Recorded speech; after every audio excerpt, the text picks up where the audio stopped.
Hello, friends. Somewhere in the government building in Washington right now, a number is being built that will decide how much money lands in your bank account every month starting January 2027. Nobody knows that number yet. Not the Social Security Administration, not Congress, not the analysts who study this for a living. It won't exist until October. But the story of how that number is being built, month by month, data point by data point, is already one of the most dramatic COLA stories in years. And today, I'm walking you through exactly how it unfolded, where it stands right now, and what it actually means for your check. Let's start with a simple fact most people don't know.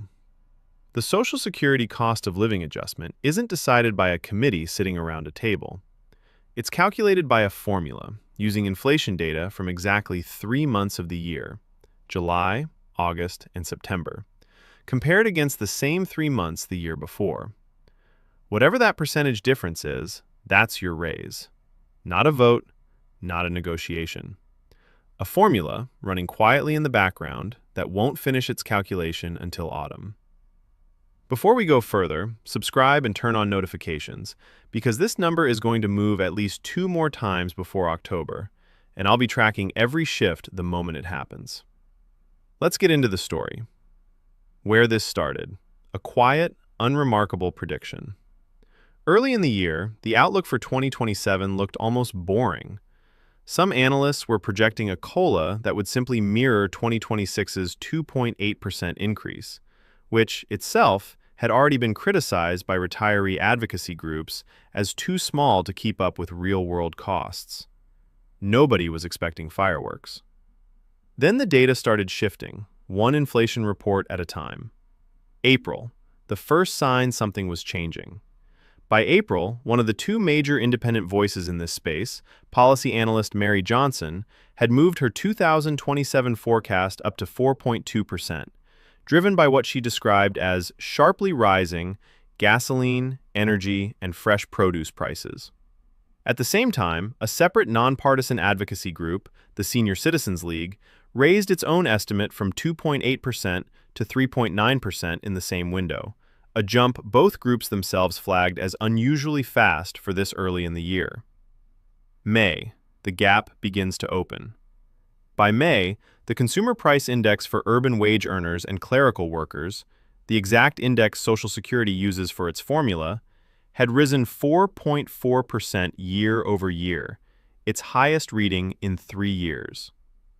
Johnson responded by pushing her forecast even higher, to 4.7%, warning there was a real possibility it could climb even further as more data came in, particularly around gasoline prices. Meanwhile, the Senior Citizens League held closer to its 3.8 to 3.9% range, creating a real gap between the 2 most cited forecasts in the country. The wild card nobody saw coming? A war half a world away. Here's the part of this story most retirement content skips entirely. A significant share of this year's inflation acceleration has been tied to conflict in the Middle East disrupting oil shipping routes through the Strait of Hormuz, pushing oil prices up sharply since February and pulling gasoline costs along with it. This isn't a domestic policy story. It's a global energy story, and it's the single biggest reason the 2027 COLA conversation looks so different from where it started the year. That also means the forecast is genuinely volatile in a way most COLA years aren't. If that conflict cools and oil prices fall back over the summer, some analysts believe the final number could drift back down towards 3% or lower. If it escalates instead, the higher-end forecasts near 4.7% become more likely. As of right now, that question is still unresolved. Where the forecast stands right now. As of the most recent reporting, the range being discussed sits between roughly 3.8% on the conservative end and 4.7% on the higher end, with some coverage noting the Senior Citizens League's own estimate has actually ticked slightly down to 3.8%, even as inflation data elsewhere has pushed higher. That alone tells you something important. Even the professional forecasters don't fully agree with each other right now. What this actually means in dollars, not just percentages. Let's make this concrete. If the COLA lands at 3.8 to 3.9%, the average retired worker currently receiving around $2,081 a month would see an increase of roughly $77 to $81 a month, somewhere around $950 to $975 more over the full year. If the higher 4.7% forecast holds instead, that number climbs higher still. And if this year's COLA lands anywhere near that range, it would be the largest increase since the 8.7% adjustment retirees received back in 2023. That might sound like genuinely good news. Here's the catch built into that math. Why a bigger raise isn't automatically a win. A COLA only gets large because inflation got large first. The formula doesn't hand you extra money. It's attempting to replace purchasing power you already lost. Advocacy groups tracking this closely estimate that Social Security benefits have lost close to 14% of their buying power over roughly the past decade, and that even a strong 3.8 to 3.9% COLA would still fall well short of the increase actually needed to fully catch retirees back up to where they were. And there's a second bite that most people forget to account for entirely: the Medicare offset, hiding in plain sight.